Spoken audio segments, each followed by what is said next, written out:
Sit in Dandasana. From Dandasana, we are moving to Vajrasana. Lean slightly to the right, bend your left knee and bring your left foot down so that your left hip is resting on the left arch. Now tilt out to the left, bend your right knee and place your right arch just below your hips. Knees can be together or apart as per your comfort. This is the basic Vajrasana. Your spine remains tall. You are pushing your hips into the heels. Hands can be soft, it can be tall, or it can be Nan Mudra. This is also a meditative posture.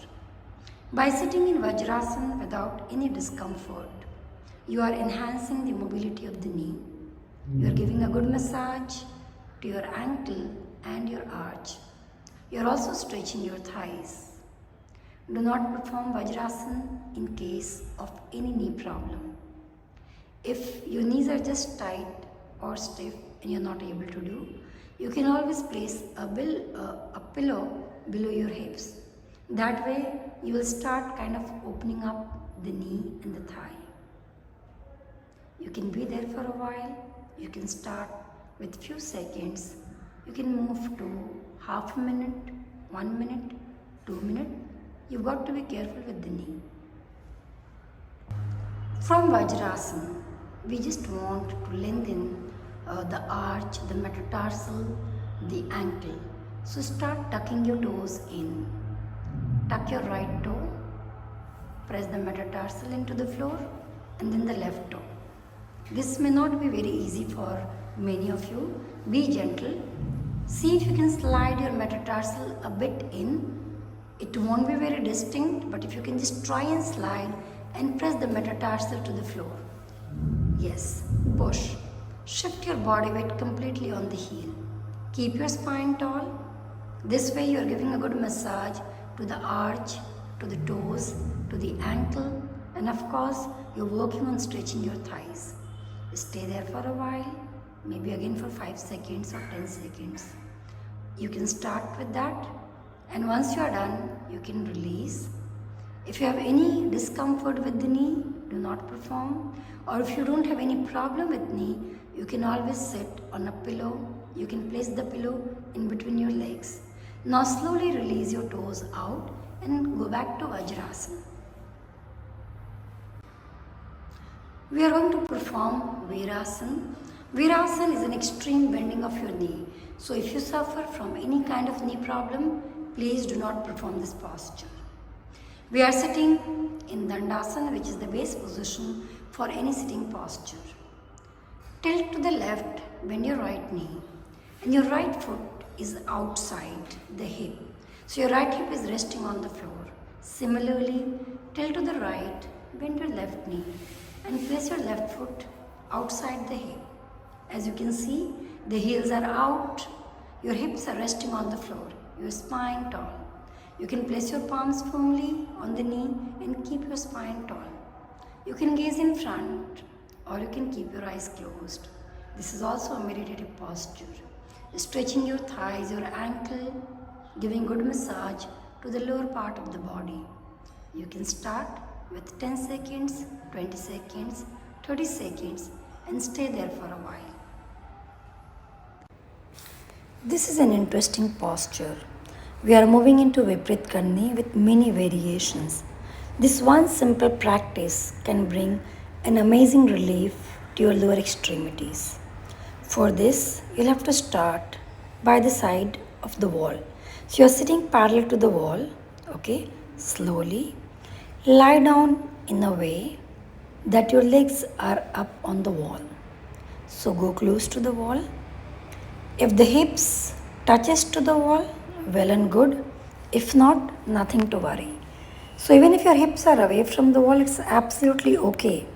Even if your legs are not absolutely straight, it's bent, that is fine as well. You're going to stay into this posture from 1 minute, 2 minutes to up to 20 minutes. This is one of the most practices to increase the blood flow in your legs, to heal your knees, to give relaxation to your legs, recommended for back pain, it stimulates your pelvic floor. So your tired legs, if you have run for a long time, will get an amazing relief with this one. Stay with deep breathing. Ensure that your chin is down and your head is kind of slided at the back. Otherwise, chin has a tendency to go up. We are moving to the next, stretching the legs apart in Viprit Karni. So basically, start stretching from the inner thighs. Legs are going apart as much as you can. If you feel any kind of strain into the inner knees, you will gently roll your toes in, just to protect your inner knee. It may not happen, but if you feel, then get your toes in. Stay there for like 30 seconds, 40 seconds to 1 minute. You might start feeling sensation and stretch into your inner thighs. That's the aim. From there, we are moving into Namaskarasana, which is feet in Namaste against the wall. So you can keep your palms on the knees, trying to push the knees into the wall. Or you can bring your hands down on the floor. Either way, whatever is comfortable to you. Again, this is like stretching one part of the leg, basically the inner thighs, while kind of relaxing the legs. You can easily stay there for 1 minute with normal breathing. Continue watching the lower back. It's giving a good release to your lower back also. Breathe and stay into this posture. As the blood flow is down, so it's also rejuvenating your pelvic floor. Come back to Viprit Karni. Now we are moving into hamstring and the gluteal stretch. So slowly push your hips into the wall and up and start releasing your right leg from the wall. Hips might slide up, it's okay. You can actually push your left heel further up into the wall. Hips will go up, that's fine. Grab your legs wherever you can and start kind of pushing your elbows out with slight resistance. Now this is an amazing opening to your glutes, to part of the lower back and of course hamstrings. Stay there with normal breathing. You can start with good, 30 seconds. You can go up to 1 minute. Stay there. You can release your elbows a bit if you want to relax, or you can continue pushing the elbows away from each other. That's in strength building to your arms. Ensure your chin is down and the back of the head is sliding up. That way you will protect your neck from any kind of strain or pain. Once you are done, you will slowly bring the leg up and start with the other leg. So again, grab wherever you can. Not necessarily you'll have to grab your foot. You may not be able to, some of you. Okay, so wherever you can grab your leg, do so. Hips are sliding up in the process of coming down.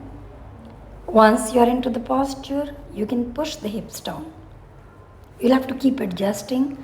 Even the adjustment will bring a lot of relief. Hold for equal length of time and release. You are back in Viprit Karni. Moving to the next one. Bend your right knee and stack your right knee at the top of the left one. Now you have started working on your gluteal muscles as well as IT band. It's an amazing release.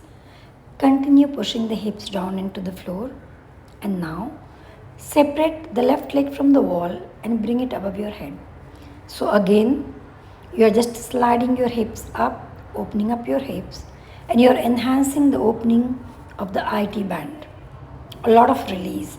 All the the tightness, the stiffness, it's too good. It starts from the lower back and goes completely into the side of the leg, the IT band, as well as part of your hamstring. Stay there with normal breathing for like half a minute, 1 minute. Once you are done, you will release back into Viprit Karni. Start with the opposite leg. So basically again you have stacked your left knee at the top of the right one. Separate the right leg, the heel from the wall. Push the hip into the wall to slide it further up. Grab your leg wherever you can. You don't have to necessarily hold the heel or any part of the leg. Aim is to kind of get a grip. Continue enhancing the posture by pushing your elbows away from each other. That is working on your arm strength building.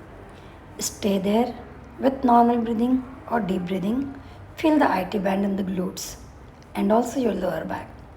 Stay for equal length of time and slowly release your back in Viprit Karni. Bend both the knees. Wrap your arms around in a way so that you can grab your elbows with the opposite hand. Now push your knees firmly into your folded arms. That will ease and release your lower back and also kind of work on your core. Roll over to one side, stay there gently with deep breathing, and then slowly come up and sit comfortably just to relax. This is a simple looking, interesting posture and releases your groin and the lower extremity of the body. So you can see the lying down position. Just so that you are comfortable into this, lie down close to the wall. Knees are slightly bent and you can see the feet are on the wall. Okay. First fold your hand and rest your forehead on that so that you are comfortable. Your first position. You can come on your cheek or your forehead, whatever you are comfortable with. In this one, we are just kind of getting the knees out in a sleeping position sideways. Now, for some of you, it can be really difficult. It's like namaste, sitting, lying down on your tummy. So get your knees apart slowly and bring your feet in namaste position. You can stay close to the wall while starting, as it may be difficult for some of you. This is how the posture has to be. See, this way. This way. So, toes touching the wall is a good support. Priya is trying to adjust. She basically pushed her pelvic floor in front. So this is a very good massage to your pelvic floor, to your lower back, and a very good opening to your hamstrings, to your inner thighs from different angle. Once you are very comfortable, you can always come in the middle. And if it is too much of a discomfort, you can place a pillow below your pelvic floor or below your knees and be there into the posture, maybe for 30 seconds, 1 minute. And once you are done, you can just move forward and release the posture. In order to enhance the stretch, you can actually stretch your pelvic floor and your back. So what you can do, bring your palms by the side of the chest, raise your body up, inhale, come up. It's an amazing stretch, core strength building, arm strength building, your hip opening. You can go with few rounds or you can just stay there. If you want, if it is too much, you can bring your forearms on the floor. Forearms on the floor? Yes, pull yourself up. Stay there with deep breathing. Deep breathing may not be possible with normal breathing, maybe for 10 seconds. And when you release, go back to Shashankasana. That will be your counter stretch. Slowly into Shashankasana. Be there for good 30 seconds to 1 minute and you will enjoy an amazing release to your body.